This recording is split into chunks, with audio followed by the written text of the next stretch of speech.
Welcome to the Money and Meaning Show with Jeff Bernier, a show dedicated to helping you gain the confidence and freedom to lead a life of personal significance and help you get your actions and resources in alignment with what matters most.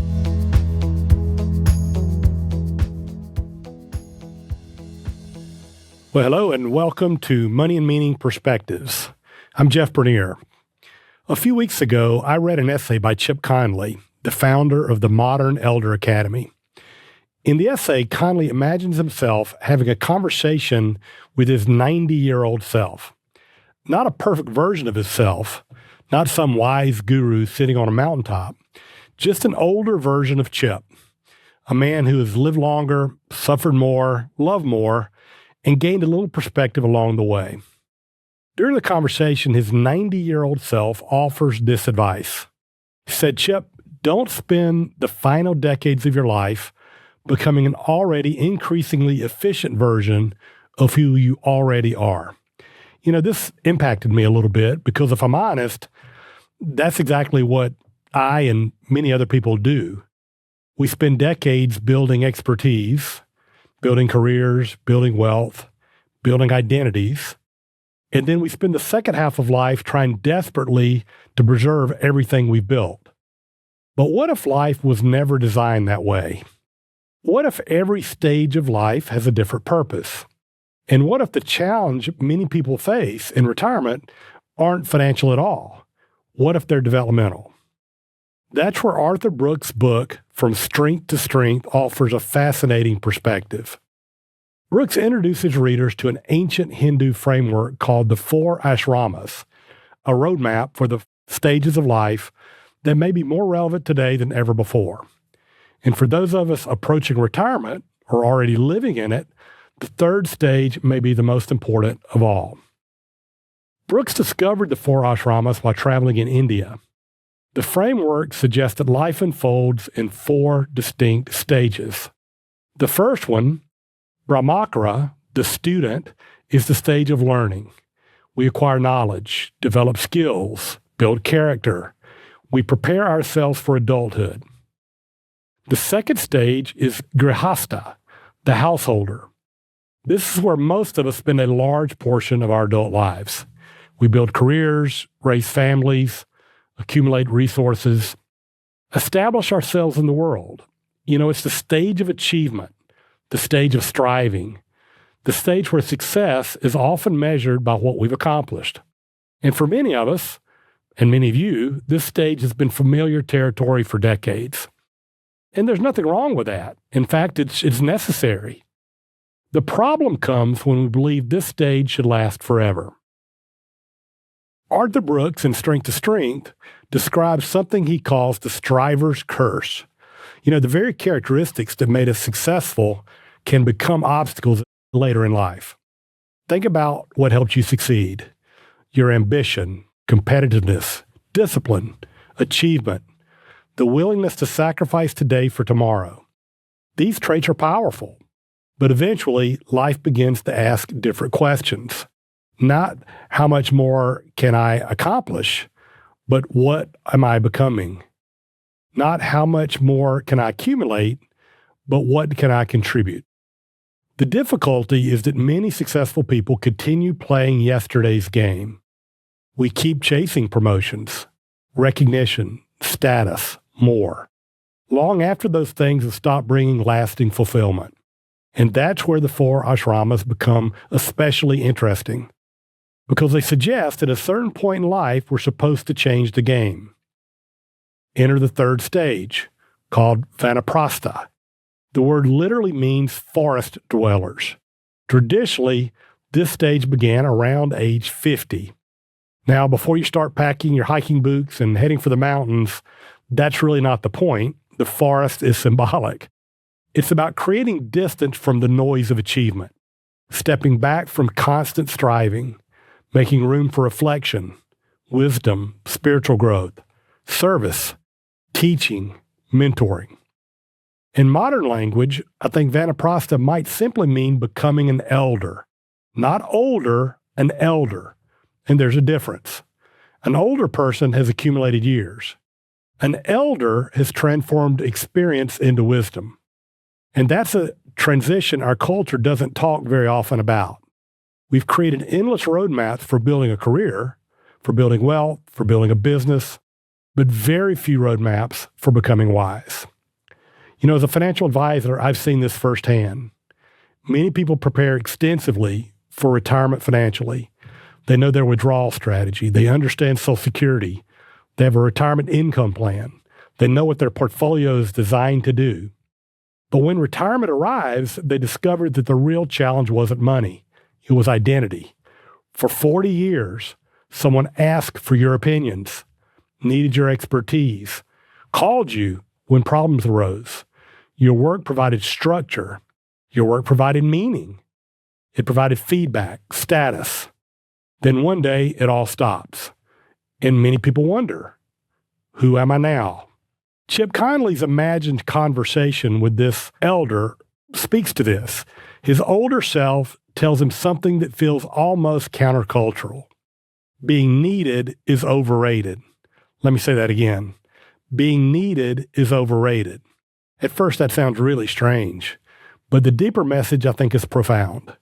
When we cling too tightly to being needed, we often prevent others from growing, and we prevent ourselves from growing as well. This third stage, vanaprastha, invites us to stop being indispensable and start being influential, to stop managing every outcome and begin sharing wisdom, to move from the center of the stage to becoming a guide for others. One of Brooks' most important observations is that our strengths evolve as we age. When we're younger, we rely heavily on what psychologists call fluid intelligence, the ability to solve problems quickly, process information rapidly, adapt to new challenges. But over time, another form of intelligence becomes increasingly valuable, what they call crystallized intelligence. And crystallized intelligence manifests itself in wisdom, judgment, pattern recognition, perspective. Much of this comes from experience, the ability to see what others don't see. In other words, we may lose a little speed, but we gain understanding. The challenge is that our culture celebrates speed far more than wisdom. And yet wisdom is exactly what younger generations need most. Perhaps that's why vanaprastha emphasizes teaching. It emphasizes mentoring, guiding, passing along what we've learned. Not because we're done growing, but because our growth now takes a different form. One of my favorite insights from Chip's essay is his observation that every meaning chapter of his life began when he was willing to become a beginner again. Think about that. Not when he became an expert, when he became a beginner.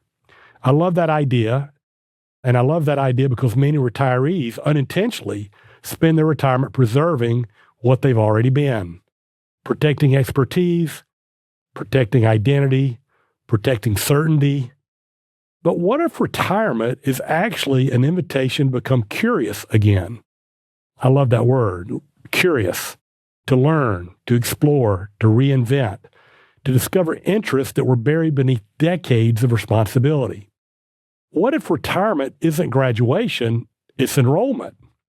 What if the next chapter isn't about maintaining the life you've already built? What if it's about discovering the life that's still waiting to be lived? One of the reasons I believe the four ashramas framework resonates, at least with me, so deeply is because it challenges my assumptions about success. In the first half of life, success often means accumulation. Money, achievement, possessions, influence. But in the second half of life, the definition changes. Success becomes purpose, service, faith, wisdom, time spent with people we love, experiences that deepen us, moments that remind us what really matters. It's not that money becomes irrelevant, it's that money becomes a tool rather than a destination. The purpose of wealth isn't wealth. The purpose of wealth is freedom. And the purpose of freedom is deciding what matters most. In the end of this imagined conversation that Chip Conley wrote about with his 90-year-old self, the 90-year-old self offered one final reminder that life is precious. Not because it lasts forever, but because it doesn't. I think that's the invitation embedded within both Conley's essay and Brooks' 4 ashramas. Life has seasons. Each season asks something different of us. There is a time to learn, a time to build, a time to guide, and eventually a time to let go.